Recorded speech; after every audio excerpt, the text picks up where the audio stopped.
Hey guys, this is Comic Ken, and you can't really aim to be number one in all of comics. If you ever had the ambition to be the top dog of comics or manga, then it's already too late.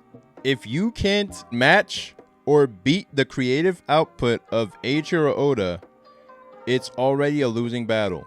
When I was a kid, I had insane delusions and ambitious aims to go to Japan and become the top of Shonen Jump, which I considered the highest selling manga magazine in Japan. I thought, okay, I'm going to go to Japan and I'm going to rise above even Eiichiro Oda, the creator of One Piece, and become the best creator in the world, the best manga artist in the world. And I was 12, so I had no conceivable idea of what it would take to actually go through that process and make that dream happen. And that's partially how you get into comics to begin with, because when you don't know the actual harshness of the path, you'll continue down it until the point of sunk cost fallacy, where you can't really give up because you've put so much effort into the path, so you can't turn back now. And at this point, I can't turn back. So that's basically how that works. And when you really think about it, I'm pretty sure Eiichiro Oda himself wasn't aiming to be the number one of the magazine.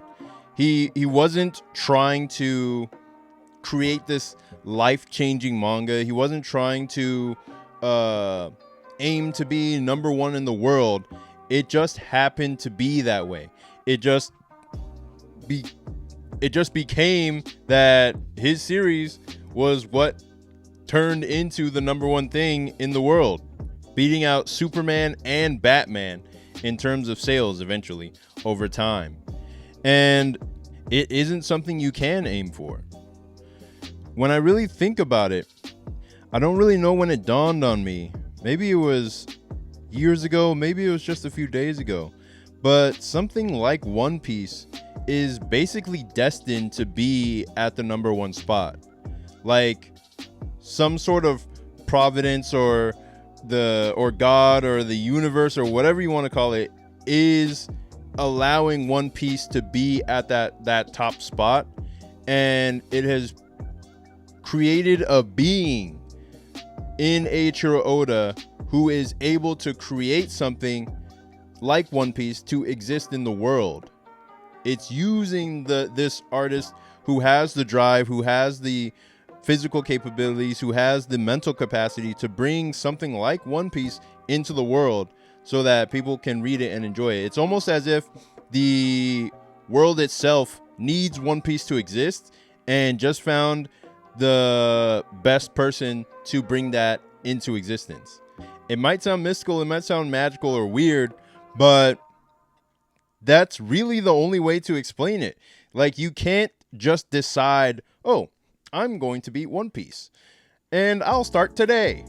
You know, I'm 30. I can't really just do that. I mean, there's a slim chance, there's a slim possibility, there's maybe some way to make that happen, but my chances are slim to none, and Slim just left the building.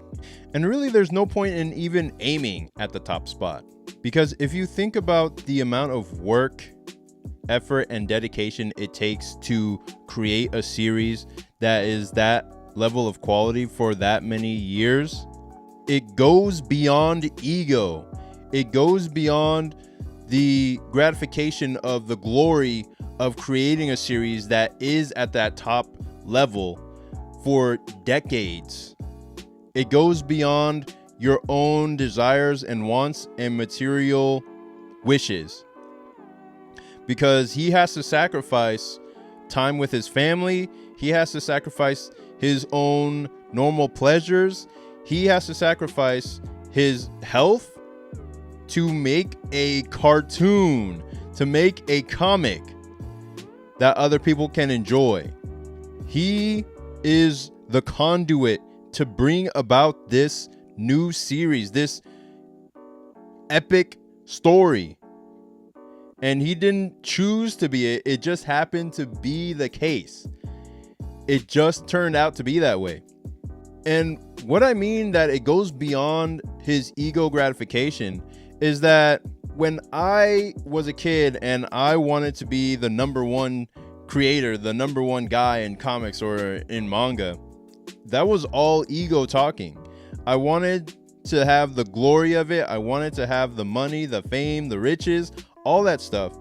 But even Oda himself can't fully enjoy his riches or his time on this earth because he's so busy creating this lifelong series.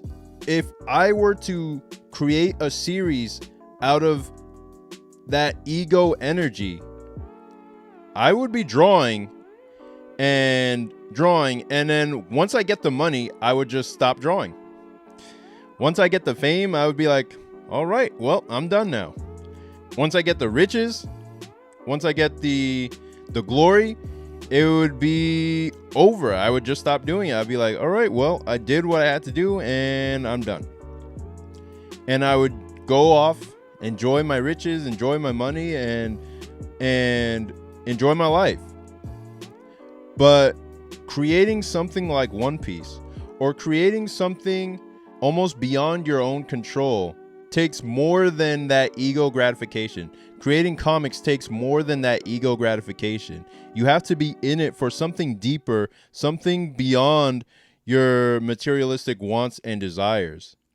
Otherwise, you would see how little results you're getting from it and just quit.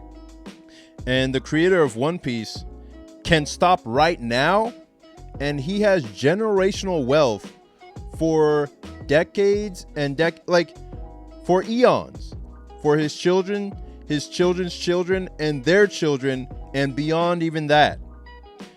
One Piece itself will never end.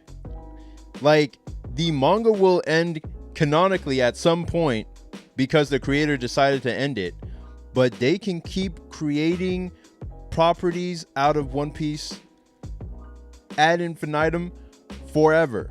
And it'll never stop. It'll never end. If you see what they do with Dragon Ball, even up until this day, even past the passing of the original author, you will know that One Piece will never actually end. It's the same with Batman. It's the same with Superman. And you can't just decide, oh, I'm going to create an iconic character like those two in this day and age. You can't just decide, oh yeah, I'm going to do that and become rich and famous and all that stuff. You can't just decide it.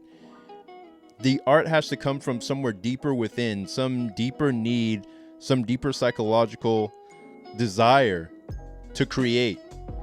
And that desire is almost born from like spirit.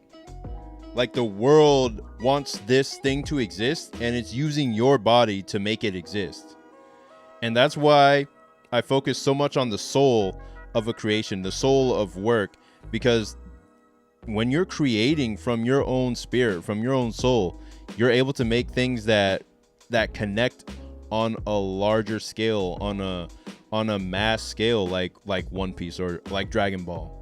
If Oda wanted to, he could drop the whole series right now and hang out with his family and spend his money, go out to trips, travel the whole world, do what he wants. But instead, he's inside at the drawing desk every single day, creating a whole world for everyone else to enjoy.